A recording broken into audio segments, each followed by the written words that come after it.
नमस्कार, ये आकाशवाणी शिमला है। प्रादेशिक समाचार शशि चौहान से सुनिए। पहले आज के मुख्य समाचार। प्रधानमंत्री नरेंद्र मोदी अब से कुछ देर बाद आर्टिफिशियल इंटेलिजेंस शिखर सम्मेलन का करेंगे उद्घाटन। राज्यपाल बंडारू दत्तात्रेय ने शिक्षकों से आने वाली पीढ़ी के समग्र विकास के लिए प्रतिबद्धता से कार्य करने का किया आह्वान।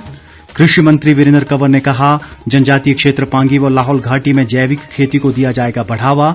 और प्रदेश में कोरोना संक्रमितों का आंकड़ा बढ़कर 15,900 के पार। आज अभी तक 58 नए मामलों की पुष्टि। महात्मा गांधी की 150वीं जयंती के अवसर पर बुलेटिन की शुरुआत हमारी विशेष श्रृंखला बापू की बात से। महात्मा गांधी ने कहा था कि लोगों को अपनी बुराइयों को छोड़कर अच्छाइयों को अपनाना चाहिए। मैं अहिंसा का पुजारी हूँ। मेरे पास तो एक बड़ा धर्म पड़ा है कि सब आदमी को गुणग्राही बनना चाहिए कि जड़ चेतन गुण लो समय विश्व कीन किरदार। तो ईश्वर ने जड़ और चेतन सब तब से हमारे क्या करना, तो कहते हैं कि जो सच्चा आदमी है उसके लिए तो यही है कि जैसे हंस वो पानी को छोड़ देता है और उसमें जो चीज भरी है दूध में से मलाई देती है उसको ले लेता है। प्रधानमंत्री नरेंद्र मोदी अब से कुछ देर बाद शाम 7 बजे सामाजिक सशक्तिकरण के लिए उत्तरदायी आर्टिफिशियल इंटेलिजेंस यानी रेज शिखर सम्मेलन का उद्घाटन करेंगे। ये सम्मेलन 9 अक्टूबर तक चलेगा। इसमें महामारी से निपटने की तैयारियों में आर्टिफिशियल इंटेलिजेंस का समान लाभ, नवाचारों के डिजिटीकरण को प्रोत्साहन, सफल नवाचार के लिए समावेशी आर्टिफिशियल इंटेलिजेंस और भागीदारी जैसे विषयों पर विचार विमर्श होगा। प्रधानमंत्री ने कहा कि वे रेज शिखर बैठक 2020 को संबोधित करने के लिए उत्सुक हैं। एक ट्वीट में नरेंद्र मोदी ने कहा कि ये शिखर सम्मेलन इस क्षेत्र में काम कर रहे लोगों को एक मंच पर लाएगा और आर्टिफिशियल इंटेलिजेंस के विभिन्न पहलुओं पर वैश्विक रूप से चर्चा हो सकेगी। राज्यपाल बंडारू दत्तात्रेय ने शिक्षकों से आने वाली पीढ़ी के समग्र विकास के लिए प्रतिबद्धता से कार्य करने का आह्वान किया है। विश्व शिक्षक दिवस के अवसर पर आज शिमला में आयोजित समारोह में उन्होंने कहा कि नई राष्ट्रीय शिक्षा नीति के तहत सभी को वहन योग्य शिक्षा और कौशल विकास शिक्षा प्रदान की जाएगी। उन्होंने कहा कि शिक्षा नीति को व्यापक तौर पर समझने और इसके क्रियान्वयन की आवश्यकता है। राज्यपाल ने कहा कि हिमाचल ने शिक्षा के क्षेत्र में हमेशा बेहतर प्रदर्शन किया और राष्ट्रीय शिक्षा नीति के सुझावों के अनुसार प्रदेश शिक्षा में बेहतर सुधार कर सकता है। राज्यपाल ने इस दौरान 16 अध्यापकों को राज्य पुरस्कार और 1 अध्यापक को राष्ट्रीय पुरस्कार से सम्मानित किया। इस अवसर पर शिक्षा मंत्री गोविंद ठाकुर ने कहा कि शिक्षक राष्ट्र निर्माण में शिक्षकों की अहम भूमिका है और राज्य में राष्ट्रीय शिक्षा नीति के प्रभावी क्रियान्वयन के लिए अध्यापकों का सहयोग अपेक्षित है। मुख्यमंत्री जयराम ठाकुर ने एहतियात के तौर पर आगामी 3 दिनों तक होम क्वारंटीन रहने का निर्णय लिया है। एक सरकारी प्रवक्ता के अनुसार मुख्यमंत्री 3 अक्टूबर को मनाली में किसी व्यक्ति के संपर्क में आए थे जिसकी रिपोर्ट कल कोरोना पॉजिटिव पाई गई है। प्रवक्ता ने बताया कि मुख्यमंत्री अगले 3 दिनों तक अपने निवास स्थान से ही कार्य करेंगे। स्वास्थ्य मंत्री राजीव सैजल ने आज आईजीएमसी शिमला के ई ब्लॉक में स्थापित कोविड-19 वार्ड का औचक निरीक्षण कर संक्रमित मरीजों के लिए किए गए प्रबंधों का जायजा लिया। उन्होंने ड्यूटी पर तैनात वरिष्ठ चिकित्सकों से बातचीत कर कोविड-19 वार्ड में मरीजों की देखभाल, भोजन तथा स्वच्छता व्यवस्था की भी जानकारी ली। आईजीएमसी के प्रधानाचार्य डॉक्टर रजनीश पठानिया और चिकित्सा अधीक्षक डॉक्टर जनक राज ने बताया कि इस ब्लॉक की प्रत्येक मंजिल में कोरोना मरीजों के लिए वीडियो कॉलिंग की व्यवस्था की गई है ताकि वे अपने परिजनों से बातचीत कर सकें। मंडी जिले के द्रंग विधानसभा क्षेत्र में प्रधानमंत्री ग्रामीण सड़क योजना और नाबार्ड के तहत 23 सड़कों के निर्माण पर 118 करोड़ की राशि खर्च की जा रही है। वन मंत्री राकेश पठानिया ने आज क्षेत्र के बासाधार में एक जनसभा को संबोधित करते हुए ये जानकारी दी।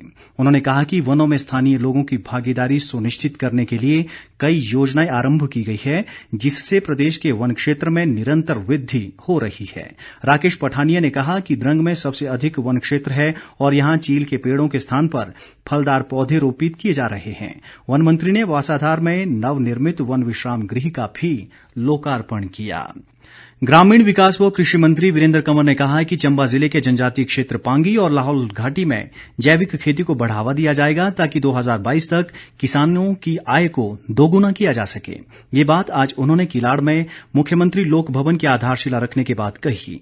वीरेंद्र कंवर ने किसानों से खेती के नए तरीके अपनाते हुए जैविक खेती करने का आह्वान किया। उन्होंने कहा कि पांगी घाटी में मत्स्य पालन की दिशा में भी कदम उठाए जाएंगे ताकि लोग इस व्यवसाय के साथ जुड़कर अपनी आर्थिकी सुदृढ़ कर सके।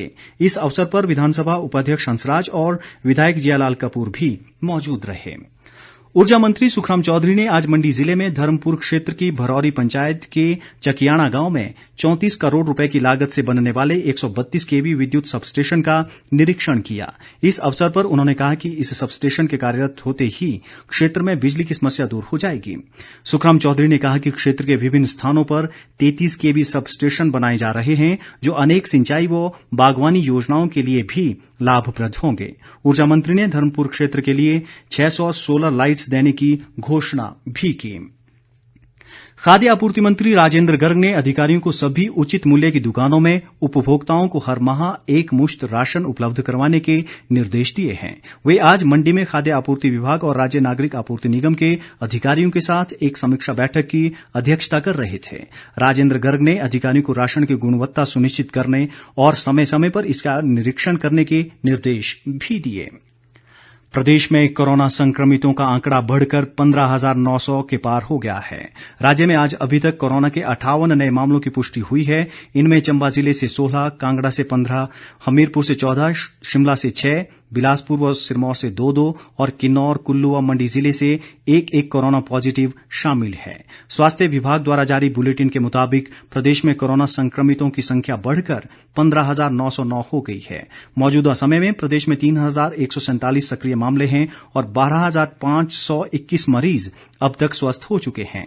राज्य में कोरोना से अभी तक 216 लोगों की मृत्यु हो चुकी है। प्रदेश कांग्रेस अध्यक्ष कुलदीप सिंह राठौर ने कृषि बिल के विरोध में किसान अन्नदाता संवाद अभियान की शुरुआत आज सिरमौर जिले की पालियों, बिक्रमबाग और माजरा पंचायतों से की। उन्होंने कहा कि किसान विरोधी फैसलों को सहन नहीं किया जाएगा और घर घर जाकर किसानों से इस संबंध में चर्चा की जाएगी। कांग्रेस विधायक विक्रमादित्य सिंह ने सामरिक दृष्टि से महत्वपूर्ण अटल टनल रोहतांग को प्रदेश के लिए वरदान बताया है। शिमला से जारी एक बयान में उन्होंने कहा है कि ये टनल पर्यटन की दृष्टि से भी महत्वपूर्ण साबित होगी।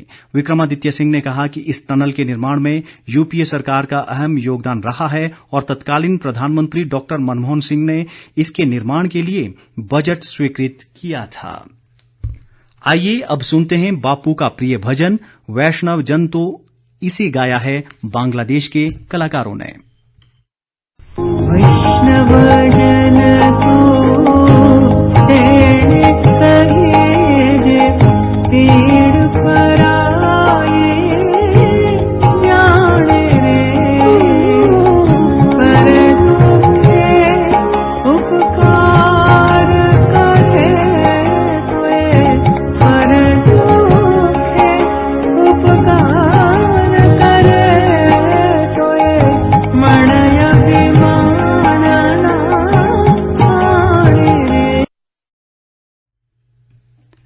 अंत में मुख्य समाचार एक बार फिर।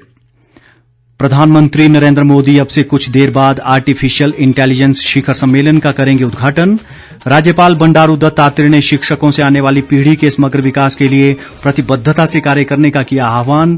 कृषि मंत्री वीरेंद्र कंवर ने कहा जनजातीय क्षेत्र पांगी व लाहौल घाटी में जैविक खेती को दिया जाएगा बढ़ावा।